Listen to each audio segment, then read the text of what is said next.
পারবে না দুনিয়ার মানুষ, কি আর পারো, কতটুকু আর পারবে। আর আল্লাহ জান্নাতে সবার পরে যাকে দেবে, আমার রাসূল বলেন দুনিয়ার মতো 10 দুনিয়া জায়গা দেবে। সুবহানাল্লাহ। এগুলো কোনো কাহিনী নয়, কোন কবি লেখা কবিতা নয়, আবেগে বলা কোন ব্যক্তির বক্তব্য নয়। আল্লাহর হাবিব বলেন সবার পরে আল্লাহ যাকে জান্নাত দেবে, লোকটা জান্নাতে ছিলই না, সে ছিল মূলত জাহান্নামে। অপরাধী ছিল কিন্তু ঈমান ছিল। আল্লাহ ঈমানের কারণে মানুষকে অপরাধ পরিমাণ শাস্তি ভোগের পর নাজাত দেবেন, জান্নাত দেবেন, জাহান্নাম থেকে বের করতে থাকবেন।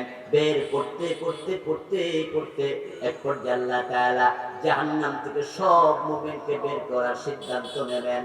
যেদিন এই সিদ্ধান্ত নেবেন সেদিন তিনি জাহান্নামের ফেরেশতাদেরকে বলবেন, আখরিজু মিনান নারি মান কানা ফি কলবিহি মিসকালু হাববাতিন মিন ঈমান।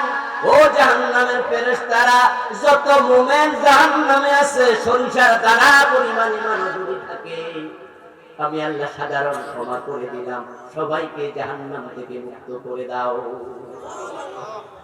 আখরিজু, বের করে নিয়ে আসো। ফেরেশতারা জাহান্নামে ঢুকবে, ঈমানদারদেরকে তারা চিনবে, কারণ যাদের ঈমান আছে তারা নামাজি ছিল, যার নামাজ ছিল না তার ঈমান ছিল না।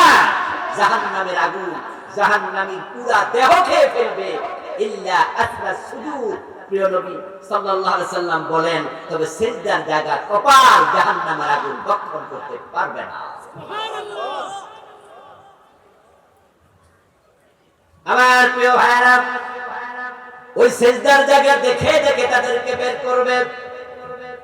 জাহান্নাম থেকে বের করতে করতে সব জাহান্নামী ঈমানদার মুক্তি পেয়ে যাবে। এবার আল্লাহ তাআলার কাছে এসে ফেরেশতারা রিপোর্ট করবে, খোদা জাহান্নামে কোনো মুমিন নাই, সবাইকে আমরা বের করে ফেলেছি, সবাই জান্নাতে চলে গেছে।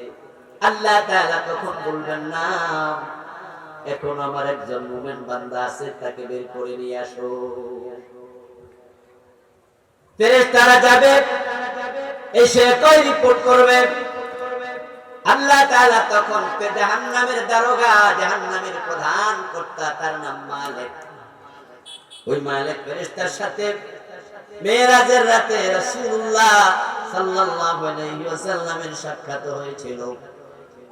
রাসূলুল্লাহ বলেন, আল্লাহর অনেক ফেরেশতার সাথে মেরাজের রাতে আমার দেখা হয়েছে, তারা আমারে সালাম দিয়েছে, আমার সাথে মুসাফাহা করছে, কথা বলেছে, কিন্তু যারাই কথা বলেছে সবাই হাসি মুখে কথা বলেছে। একজন ফেরেশতাকে দেখলাম, আমার সাথে পরিচয় হলো, কথা হলো, কিন্তু একটা মুস্কি হাসিও দেয় নাই। আমি জিবরিল আমিনকে জিজ্ঞাসা করলাম, ভাই জিবরিল, এই ফেরেশতা সামান্য হাসি দিয়া কথা বললো না, কারণটা কি? জিবরিল আমিন বললেন, হে আল্লাহর রাসূল, ওনার নাম মালিক, উনি জাহান্নামের দারোগা, জাহান্নামের প্রধান ফেরেশতা। সৃষ্টির পর থেকে কোনোদিন হাসে নাই, কোনোদিন এই ফেরেশতা হাসবেও না, কারণ জাহান্নামের ভয়াবহ আযাবের কারণে উনি হাসি দিতে ভুলেই গেছে। আল্লাহ তাআলা মালিক ফেরেশতাকে ডাকবেন, ডেকে বলবেন, ও মালিক, আমার একজন বান্দা এখনো আছে জাহান্নামে, তাকে বের করে নিয়ে আসো। মালিক ফেরেশতা জাহান্নামকে তেমনই চিনে, আপনার মা আপনাকে যেমন চিনে। ও প্রিয় ভাই, আপনার মাথার কোন জায়গায় কালো তিল আছে, আপনার পিঠের মাঝখানে কোনো কালো দাগ আছে, যেটা আপনি কোনোদিন দেখেন নাই, আপনার মা সেটাও জানে। সন্তানকে মা এতটাই চিনে, এতটাই চিনে, 5 বছর পরে বিদেশ থেকে যদি সন্তান বাড়িতে আসে, আসার খবর মাকে দেয়নি, এয়ারপোর্ট থেকে লুকায় লুকায় রাতের 1টা বাজে ঘরের দরজায় এসে সারপ্রাইজ দেবে, মাকে জানাবে না, বাবাকে জানাবে না, রাতের 1টা দরজায় নক করে যদি মা বলে ডাক দেয়, ঘুমন্ত মা সন্তানের কণ্ঠের আওয়াজ শোনার সাথে সাথে মা বুঝে নেবে কে এসেছে, পরিচয় জিজ্ঞাসা করা লাগবে না, মা সন্তানের কণ্ঠস্বরটাও চিনে। ওই মালিক ফেরেশতা জাহান্নামকে এমনই চিনে, পুরা জাহান্নাম খুঁজে এসে আল্লাহকে বলবে, আল্লাহ জাহান্নামে কোনো মুমিন নাই। আল্লাহ তাআলা বলবেন, হে মালিক তুমি কি বলছো? জাহান্নামের দিকে একটু কান পেতে শোনো তো কি আওয়াজ আসছে। মালিক ফেরেশতা জাহান্নামের দিকে কান পেতে শুনতে পাবে আওয়াজ আসছে, সুবহান কুদ্দুসুন রব্বুনা ওয়া রাব্বুল মালাইকাতি ওয়া রূহ। আল্লাহ বলবে, দেখো রব্বুনা রব্বুনা বলে চিৎকার দিচ্ছে, আমার তাসবিহ পড়ছে, এই কণ্ঠস্বরওয়ালা এই ব্যক্তি হচ্ছে আমার সর্বশেষ মুমিন বান্দা, যাও তাকে বের করে নিয়ে আসো। উনার কণ্ঠ অনুসরণ করে মালিক ফেরেশতা জাহান্নামে ঢুকবেন, কিন্তু এমন এক জায়গা থেকে আওয়াজটি পাবেন যেখানে কোনো মানুষ নেই। উনি তাকিয়ে দেখবেন জাহান্নামে কিছু পোকামাকড় পড়ে আছে, ধাউ ধাউ করে আগুন জ্বলছে। মালিক ফেরেশতা শব্দ অনুসরণ করে জাহান্নামের পোকামাকড়গুলো সরাবেন। সরায়া দেখতে পাবেন আল্লাহর এক বান্দা, ফাইন্নাহু ইয়াকুনু হুমামা। সেই মুসলিমের হাদিস, প্রিয় নবী বলেন, ওই লোকটা জ্বলতে জ্বলতে লাকড়ি জ্বলে যেমন অঙ্গার হয়ে যায়, কালো অঙ্গার হয়ে গেছে। পোকামাকড় সরাবেন, পোকামাকড় কামড়াচ্ছে, তার উপরে পড়ে আছে, সবল মারতেছে, লোকটা অঙ্গার সমকালো, কিন্তু তার মুখ দিয়ে ওই আওয়াজ আসছে। তাকে ধরে টেনে তুলবে, মালিক ফেরেশতা বলবে, তোমার জন্য সুসংবাদ, আল্লাহ তোমাকে ক্ষমা করে দিয়েছে,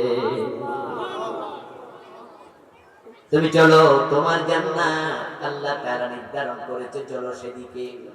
قال النبي صلى الله عليه وسلم يخرج من النار حبوام। ওই লোকটা যে হেঁটে বের হবে, হাঁটার মতো শক্তি তার দেহের মাঝে নাই, তাই সে তার ব্যাক সাইডের উপরে, তার পাছার উপরে ভর করে ট্রলিং করতে থাকবে। ইয়াখরুজু মিনান নারি হাবওয়াম। ছোট বাচ্চা হাঁটা শিখার আগে যেমন হাঁটুর উপরে ভর দিয়া, দুই হাতে ভর দিয়া হামাগুড়ি করে, ওই লোকটা হামাগুড়ি দিতে দিতে আস্তে আস্তে করে জাহান্নাম থেকে বের হবে। তারপরে আল্লাহ জান্নাত দেখা দিয়া মালিক ফেরেশতা বলবেন, ওই তো জান্নাত দেখা যায়, জান্নাতে ঢোকো। ওই লোক জান্নাতে যাওয়ার জন্য আগাবে, কিন্তু জান্নাতের দ্বাররক্ষী ফেরেশতারা বলবে না, নো এন্ট্রেন্স, প্রবেশ নিষেধ। এরকম কারো শরীর নিয়ে, অঙ্গার সম দেহ নিয়ে আল্লাহ জান্নাতে ঢুকে যাবে না। তখন সে বলবে, আল্লাহ তো আমার জান্নাত দিছে, তোমরা বাধা দেয় আর কি? তখন ফেরেশতারা বলবে, তাই বুঝি, তাহলে গোসল করে আসো। ওই যে একটা ঝর্ণা দেখা যায়, ওই ঝর্ণার নাম হলো নাহারুল হায়াত, ওটা জান্নাত এবং জাহান্নামের মাঝখানে থাকবে। আওয়াজ দিয়া বলেন সুবহানাল্লাহ। ওই নাহারুল হায়াত নামক ঝর্ণা দেখা যাবে, হামাগুড়ি দিতে দিতে লোকটা সে ঝর্ণায় যাবে। রাসূলুল্লাহ সাল্লাল্লাহু আলাইহি ওয়াসাল্লাম বলেন, ওই ঝর্ণায় সে নামবে, নেমে ডুব দেবে। ডুব দিয়া যখন মাথা তুলবে, নালার পাশের ঘাস যেমন সতেজ হয়, রাসূলুল্লাহর উদাহরণ খুব চমৎকার। যেখানে নালা আছে, পানি যায়, ওই নালার পাশের ঘাসগুলো একটু সতেজ হয়, একটু রুষ্টপুষ্ট হয়, একবারে সবুজ সবুজ থাকে। রাসূল বলেন, ওই ঝর্ণা থেকে মুখ দিয়া মাথা তোলার সাথে সাথে সতেজ সুপুরুষ জান্নাতি মানুষে পরিণত হয়ে যাবে।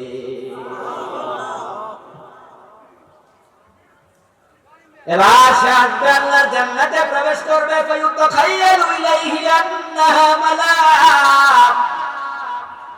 আল্লাহর হাবিব বলেন, জান্নাতে ঢোকার পরে তার কাছে মনে হবে জান্নাত পরিপূর্ণ হয়ে গেছে, জান্নাতে কোনো জায়গা নাই। সে তো সবার পরে, তাই সে ভাববে যত বাড়ি আছে সব তো মানুষ দখল করে নিল। জান্নাতে ঢুকে লোক আল্লাহর কাছে বলবে, প্রভু জান্নাতে ঢুকতে দিলা, জান্নাতে একটু থাকার জায়গা দিবা না? আল্লাহ বলবে, খুঁজে নেই, তোর জন্য জান্নাতে আমি জায়গা রেখেছি। সে আবার একই কথা বলবে, আল্লাহ জায়গা তো পাই না। তিনবার বলার পরে আল্লাহ বলবেন, কতটুকু চাও বলো। ওই লোকটার মনে পড়ে যাবে, জাহান্নামে কত কষ্টে ছিলাম, মুক্তি পেয়েছি এটাই তো বেশি। তাই সে বলবে আল্লাহ সামান্য হলে আমি খুশি। আল্লাহ বলবে না না, ফাইন্না লাকা মিসলাদ দুনিয়া ওয়া আশরা আমসালিহা, সামান্য না, আমি তোমার জন্য দুনিয়ার মতো দল দুনিয়া জায়গা জান্নাতে রেখেছি।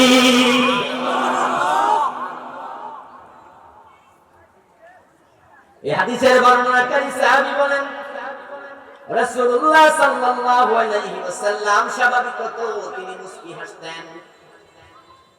রাসূল কখনো অট্ট হাসি দিতেন না, রাসূলুল্লাহ মুস্কি হাসি দিতেন। এটা সুন্নাহ। এজন্য আপনারাও মুস্কি হাসি দিবেন। অট্ট হাসি দিলে চেহারার নূর কমে যায়, অট্ট হাসি দিলে হৃদয় মরে যায়। অট্ট হাসি দিবেন না, মুস্কি হাসি শিখবেন। আবার গোমরা মুখেও থাকবেন না। এমন আল্লাহর অনেক বান্দা আছে যারা সারাক্ষণ জোরে জোরে হাসে, আবার এমন বান্দাও আছে যারা হাসতে জানে না, পেশার মতো মুখ কালা করে রাখে। দুটাই প্রান্তিকতা, দুটাই বর্জনীয়। হাসতে জানে না, সারাক্ষণ একটা ভাব ধরে থাকে। স্কুলের প্রধান শিক্ষক, কলেজের প্রিন্সিপাল, অফিসের বস, ব্যাংকের ম্যানেজার, কোম্পানির এমডি মনে মনে ভাবে হাসলে তো অধীনস্থরা আমাকে লুজ অর্গানাইজার, আমাকে লুজ অফিসার মনে করবে, তারা আমার ভালো মানবে না। এজন্য তিনি সারাক্ষণ আজরাইলের ছোট ভাইয়ের মতো ভাবতে রাখেন। নিজের ছেলে মেয়ের সাথেও হাসে না, এমন বাবা আছে সারাক্ষণ মুখ গোমরা করে।